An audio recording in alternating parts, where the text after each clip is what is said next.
अस्सलाम वालेकुम। आज हम पढ़ेंगे प्रोडक्ट ऑफ टू वेक्टर्स। तो देखें, अगर दो वेक्टर्स मल्टीप्लाई हो रहे हैं तो कौन कौन से प्रोसेस या कौन कौन सी मैथमेटिक्स यूज़ हो सकती है। तो बेटा अब स्टार्ट कर रहे हैं प्रोडक्ट ऑफ टू वेक्टर्स। सो बेटा, वेक्टर्स में जो प्रोडक्ट होती है इसके दो टाइप्स होते हैं। एक होती है डॉट प्रोडक्ट, जिसको हम स्केलर प्रोडक्ट भी बोलते हैं। स्केलर प्रोडक्ट भी हम जिनको बोलते हैं। अब डॉट प्रोडक्ट क्या होती है? जब दो वेक्टर्स मल्टीप्लाई हो रहे हैं तो उन दो वेक्टर्स की मल्टीप्लिकेशन की वजह से जो हमें जवाबी वेक्टर मिलेगा, जो रिजल्टेंट मिलेगा, वो हमेशा स्केलर क्वांटिटी मिलेगा। तो हम इस किस्म की प्रोडक्ट को बोलते हैं डॉट प्रोडक्ट और स्केलर प्रोडक्ट। अगर मैं इधर लिखूं कि वेक्टर डॉट वेक्टर, तो जो हमारा आंसर आएगा वो हमेशा स्केलर क्वांटिटी आएगा। इधर लिख रहा हूँ स्केलर क्वांटिटी। तो हम इस प्रोसेस को बेटा बोलते हैं डॉट प्रोडक्ट। अब डॉट प्रोडक्ट का एग्जांपल आप लिख सकते हैं। लेट सपोज इधर force is a vector, it is multiplied with displacement. Displacement is the vector, both are vector quantities, but the answer will become work. So work is a scalar quantity, so we can write W is equal to F dot D. और dot product हमेशा आप एक दूसरे मतलब दो vectors के साथ अगर डॉट हो तो उधर जो आइडेंटिटी यूज़ होगी, ट्रिग्नोमेट्रिक आइडेंटिटी, उधर हम यूज़ करते हैं कॉस थीटा। सो इधर होगा work is equal to F D cos theta.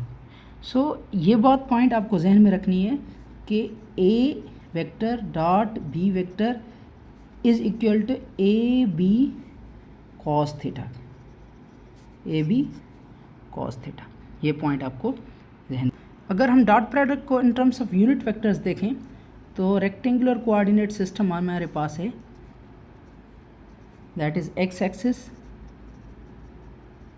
That is Y axis and that is Z axis. So हम in terms of unit vectors इनको लिखते हैं। एक्स एक्सिस के साथ हम यूज़ करेंगे आई, वाई एक्सिस के साथ जे एंड जेड एक्सिस के साथ के। ये प्रीवियसली मैंने आपको बताया था जब यूनिट वेक्टर्स पढ़ रहे थे हम। तो इन तीनों के बीच में एंगल कौन सी है? 90। तो हम इनको रेक्टेंगुलर यूनिट वेक्टर्स भी बोल सकते हैं, रेक्टेंगुलर यूनिट वेक्टर्स। सो अगर हम देखें special cases of dot product, तो इसके स्पेशल केसेस में पहली पॉइंट जो है, पहली पॉइंट में हम ये लिखेंगे कि dot product of two same vectors is maximum. जब दो सेम वेक्टर्स मल्टीप्लाई हो रहे हैं तो उनकी जो डॉट प्रोडक्ट आएगी वो हमेशा मैक्सिमम आएगी। लेट सपोज आई मल्टीप्लाई होगा आई से, जे मल्टीप्लाई होगा जे से और के मल्टीप्लाई होगा के से, तो उनकी जो डॉट प्रोडक्ट आएगी वो हमेशा मैक्सिमम आएगी। तो इधर पॉइंट में लिख रहा हूँ the dot product of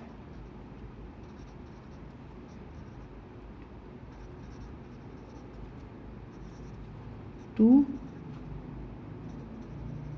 same, और इनको हम पैरेलल वेक्टर्स भी बोल सकते हैं। Parallel vectors is maximum, maximum आएगी। तो बेटा हम इसको ऐसे लिख सकते हैं I dot I is equal to 1, J dot J is equal to 1 and K dot K is equal to 1 के। अब चूँकि मैंने आपको बताया dot product use identity which is cos theta. सो जब two vectors are parallel to each other, जब दो vectors parallel होंगे तो उनके बीच में एंगल होगी 0 डिग्री। एंगल जब 0 डिग्री होगी तो कॉस 0 डिग्री आपको पता है, cos 0 degree always equal to 1। तो उधर जो हमारी डॉट प्रोडक्ट आएगी वो मैक्सिमम आएगी। ये था पहला स्पेशल केस। अब हम दूसरा केस डिस्कस करेंगे। If two vectors are perpendicular to each other. Number 2, if two vectors are perpendicular to each other,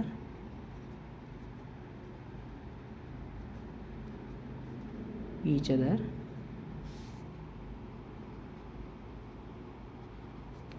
then their dot product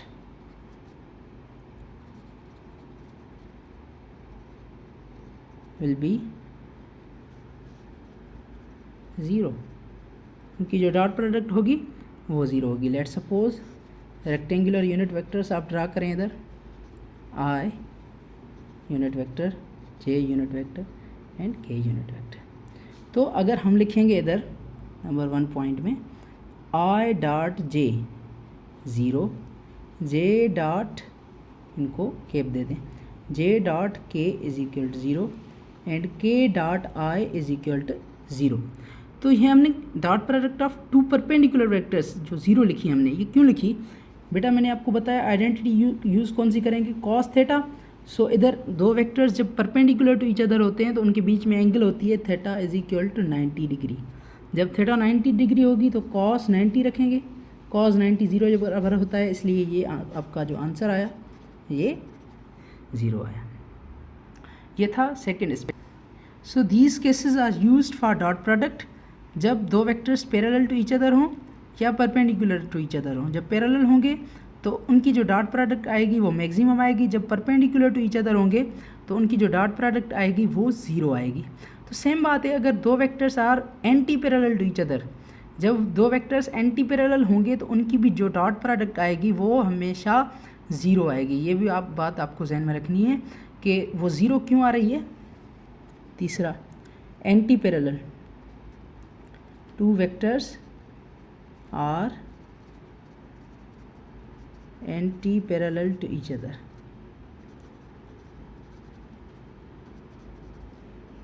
जब दो वेक्टर्स एंटी पैरेलल हैं एक दूसरे के साथ तो उनकी भी डॉट प्रोडक्ट विल बी 0।